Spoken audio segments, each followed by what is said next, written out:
Of all the ideas in modern cosmology, few are as bold, as fruitful, or as fiercely debated as cosmic inflation. The hypothesis that in the very first fraction of a second the universe underwent a brief, staggering burst of accelerated expansion, ballooning in size by a factor of at least 10,000 trillion in a span of time almost too short to name. Proposed by the physicist Alan Guth in 1981 and swiftly refined by Linde and others, inflation was conceived not to explain any single observation but to cure a set of deep embarrassments in the standard hot Big Bang, puzzles not of fact but of initial conditions, of why the universe should have begun in the peculiar, finely balanced state that it evidently did. Its power lies in addressing several of these puzzles at once with a single mechanism, and its most celebrated consequence, that the galaxies themselves grew from quantum fluctuations stretched across the sky, has made it the leading account of the universe's first instant. This chapter develops that account and the genuine questions that still surround it. The hot Big Bang model is one of the great triumphs of science, explaining the expansion of the universe, the abundances of the light elements forged in the first minutes, and above all the microwave background. The relic radiation released some 380,000 years after the beginning. But for all its success, it suffers from a subtle limitation.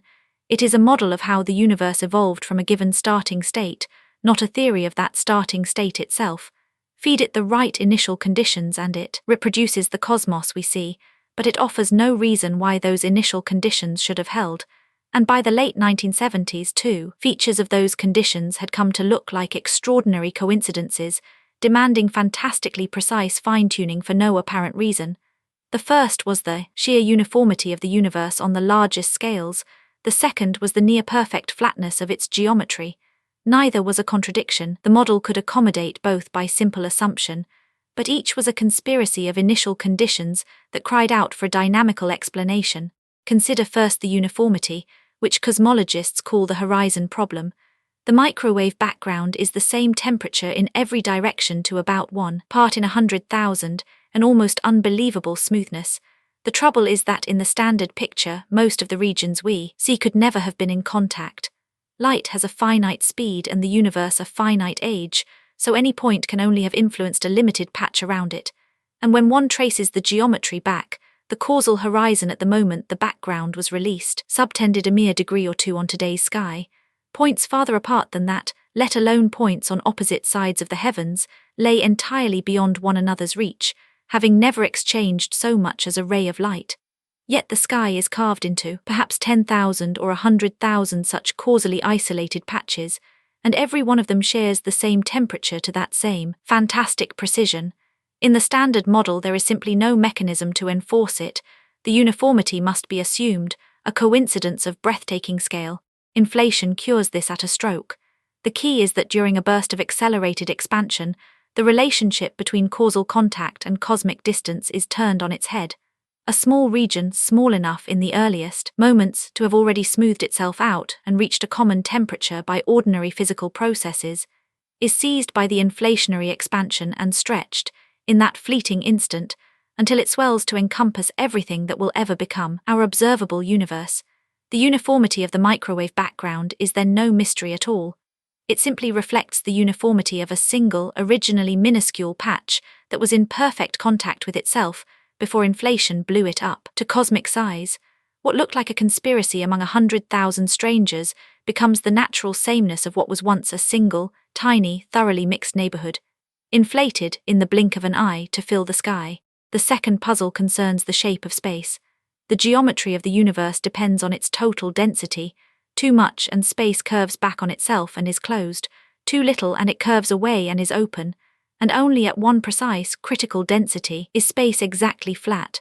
Observation finds our universe astonishingly close to that flat critical value, flat to within a fraction of a percent. The difficulty is that flatness in the standard model is an unstable balance.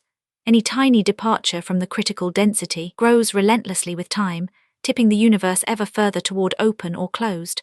For the geometry to be as flat as we now measure it, the early universe must have been balanced on the critical value with almost inconceivable exactness, tuned at the earliest instant we can name to something like 1 part in 10 to the 60th power.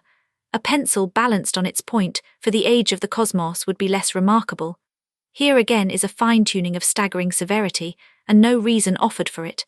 Inflation resolves the flatness problem by the very same mechanism that resolves the horizon problem, and this double cure from a single idea is much of its theoretical appeal.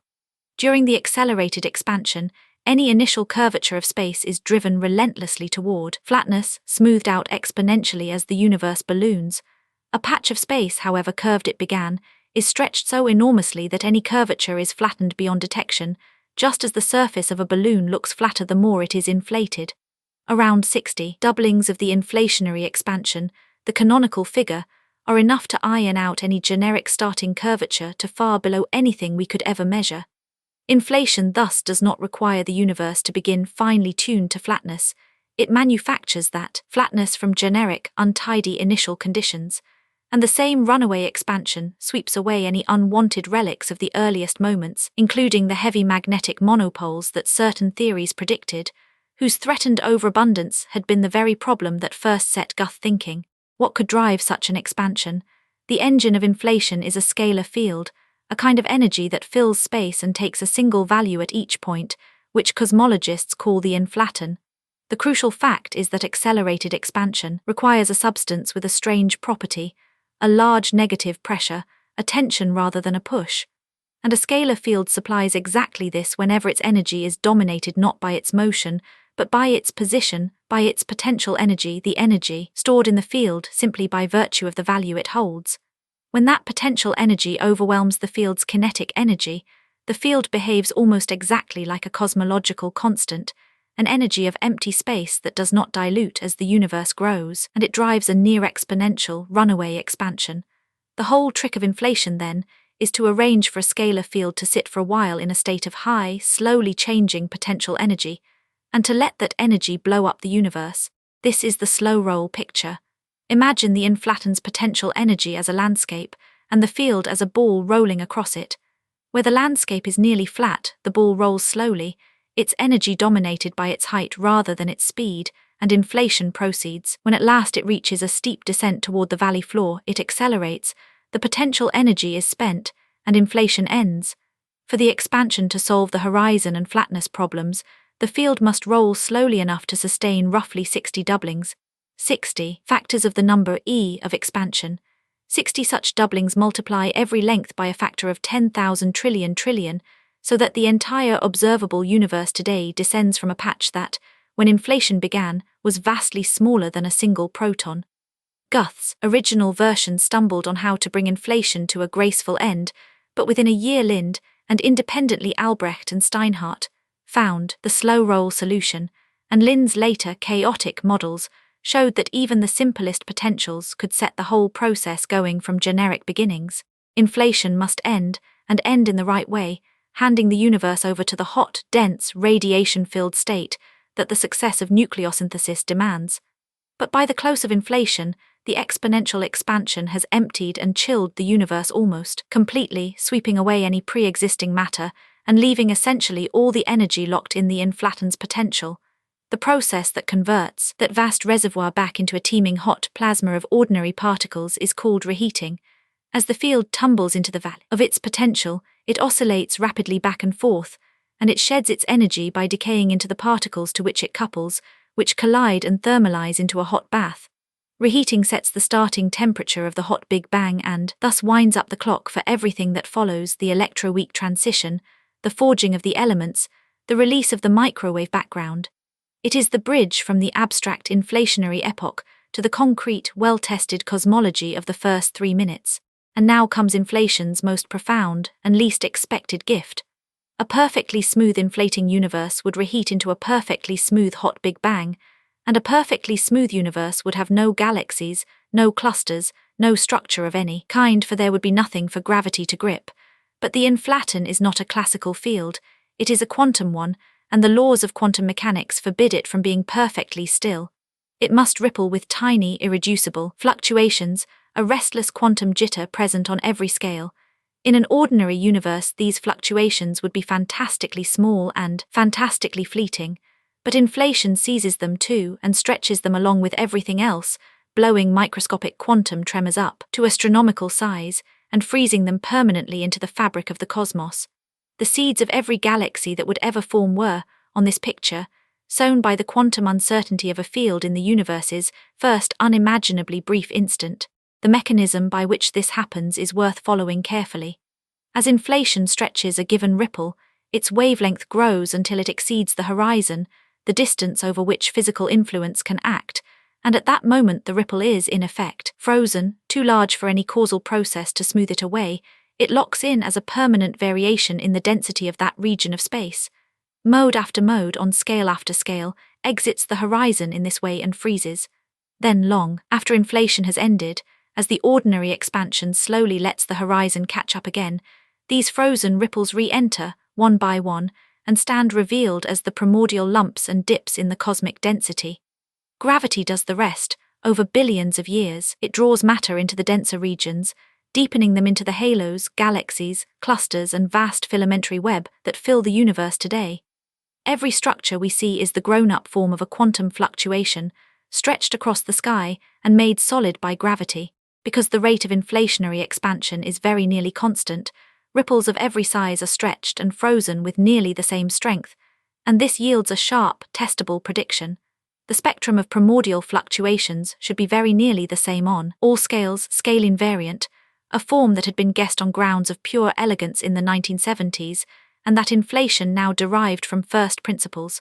But nearly is the operative word, because the field is slowly rolling and the expansion is slowly changing over the 60 doublings. The spectrum should tilt very slightly, with a touch more power on larger scales, a faint red tilt.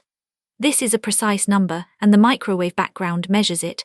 The spectral index comes out at about 0.965, a red tilt detected at more than 8 times the measurement uncertainty. Perfect scale invariance is decisively excluded, and the small departure sits almost exactly where the simplest inflationary models predicted it, one of the theory's genuine triumphs. The fingerprint of these primordial fluctuations is written unmistakably in the acoustic peaks of the microwave background, and their form carries a further subtle confirmation of inflation. Because inflation lays down its ripples while they are stretched far beyond the horizon, all the fluctuations on a given scale begin their subsequent oscillation in the same phase, perfectly synchronized, like a chorus of pendulums released at the same instant.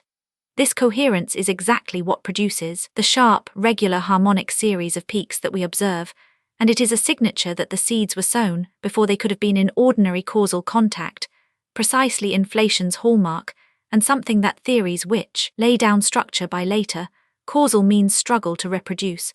The exquisite match between the observed peaks and the inflationary prediction of flat, adiabatic, scale-invariant fluctuations is among the strongest empirical pillars on which the whole paradigm rests. Inflation makes one further prediction, and it is the sharpest and most coveted of all. In stretching and freezing quantum fluctuations, inflation perturbs not only the density of matter, but the fabric of spacetime itself, generating a background of primordial gravitational waves, ripples in the geometry of space, rolling out from the first instant. Their strength is set directly by the rate of expansion during inflation, which is fixed in turn by the energy scale at which inflation occurred. This makes them a uniquely precious probe. A measurement of their amplitude, captured in a number called the tensor-to-scalar ratio, would be a direct reading of the energy at which inflation took place, an energy perhaps 1 trillion times beyond anything a particle collider can reach.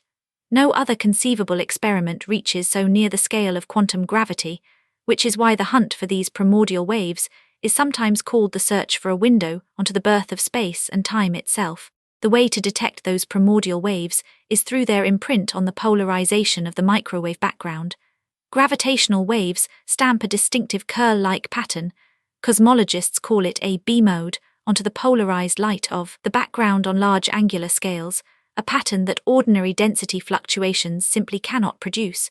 A clean detection of that curl would therefore be almost unambiguous evidence of inflationary gravitational waves, the long-sought smoking gun. None has yet been found. The hunt carries a famous cautionary tale. In 2014, one team announced a detection, only for it to dissolve under joint analysis into polarized dust from our own galaxy masquerading as the cosmic signal. Since then, the experiments have delivered only ever tighter upper limits, the strongest now pushing the tensor-to-scalar ratio below about 3 or 4 hundredths, enough already to rule out some of the simplest models of inflation. for the precise pattern of what inflation predicts has turned the data into a sieve, sorting whole families of models into the favored and the excluded. The simplest large field models, including Linde's original chaotic picture, in which the potential is a simple bowl, predict a comparatively large gravitational wave signal, and that signal is now excluded by the tightening limits. What survives and thrives are the plateau models, whose potential flattens out at large field values, and which predict a gravitational wave signal too small to have been seen yet. The outstanding example is the model proposed by Alexei Starobinsky in 1980, actually the first inflationary model of all, born a year before Guth's and motivated by quantum corrections to gravity rather than by the horizon and flatness puzzles. It predicts a spectral tilt of about 0.965, landing almost exactly on the measured value, together with a tiny gravitational wave signal, making it one of the best-fitting models known and the current benchmark of the field. The data test inflation in yet another way, through the statistics of the fluctuations. The simplest single-field version of inflation predicts that the primordial ripples should be almost perfectly Gaussian, random in the purest sense, with no unexpected correlations lurking between scales. A significant departure from that randomness would be a telltale sign of a more complicated mechanism, several fields at work rather than one. The microwave background has been scoured for such departures, and none has been found. The fluctuations are Gaussian to high precision, exactly as the simplest inflation predicts. Taken together, the whole suite of measured features, the flat geometry, the near-scale-invariant spectrum with its slight red tilt, the Gaussian statistics, the synchronized acoustic peaks, forms a remarkably economical package, all flowing from a single slowly rolling field.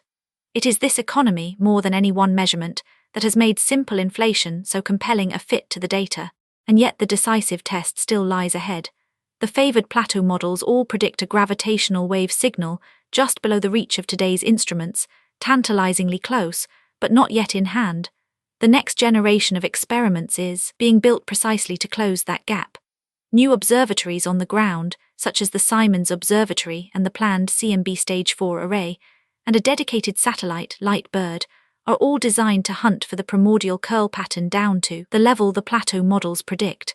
Should they detect it and confirm the telltale relationships inflation requires, it would be a landmark in the history of science, a direct glimpse of physics at the birth of the universe. Should they search to that depth and find nothing, they would push even the plateau models into difficulty and force a genuine reckoning. Either way, the coming decade promises to test inflation's sharpest prediction as never before. It would be dishonest to present inflation as a settled theory, for it is not one theory but a whole family of them, and serious cosmologists genuinely disagree about its standing. What is firmly established is that the universe is flat, its fluctuations Gaussian and adiabatic, its spectrum nearly scale-invariant with a measured red tilt, and these are precisely the generic features inflation predicts, matched by no rival framework so economically. But real difficulties remain. Inflation's defining signature, the primordial gravitational waves, has never been seen, and most versions of inflation, once begun, never entirely stop. Quantum fluctuations keep some regions expanding forever, endlessly spawning new universes in an unbounded multiverse of pocket cosmoses.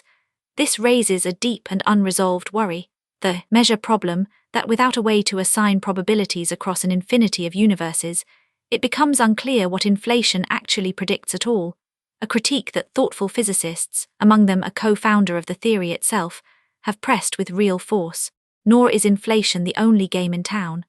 A family of alternatives replaces the initial burst of expansion with a slow, gentle contraction before a bounce, the ekpyrotic and cyclic cosmologies, which aim to generate the same scale-invariant ripples without any singular beginning or runaway growth. These models make one especially clean prediction that could decide the matter: they generate essentially no primordial gravitational waves at all. A confident detection of the inflationary curl pattern would therefore favor inflation decisively over its bouncing rivals, while continued silence keeps both very much alive. Other schemes, invoking strings or a varying speed of light, offer still further routes to the same puzzles. None currently matches inflation's combination of simplicity and broad confirmed success. The flat geometry, the red tilt, the Gaussian fluctuations remain a high bar for any challenger to clear. But whether the universe truly inflated, or did something else that merely mimics its signatures, is a question that remains genuinely and excitingly open. The honest summary, then, is this. Cosmic inflation is the leading and best-tested framework we possess for the universe's first instant, and several of its non-trivial predictions, the flatness, the slight red tilt of the primordial spectrum, the Gaussian and coherent character of the fluctuations, have been confirmed to striking precision. From a single, elegant idea, a slowly rolling field driving a fleeting burst of expansion, flows an account of why the sky is uniform, why space is flat, and where the galaxies came from, yet it is not a closed chapter. Its cleanest smoking gun remains unseen, its roots in fundamental physics are not yet secure, and credible voices continue to ask whether its successes are quite as decisive as they are often made to sound. Inflation should be held, therefore, as strong science with real and acknowledged open ends, a powerful and predictive story of the beginning that the next generation of telescopes may at last either crown or overturn.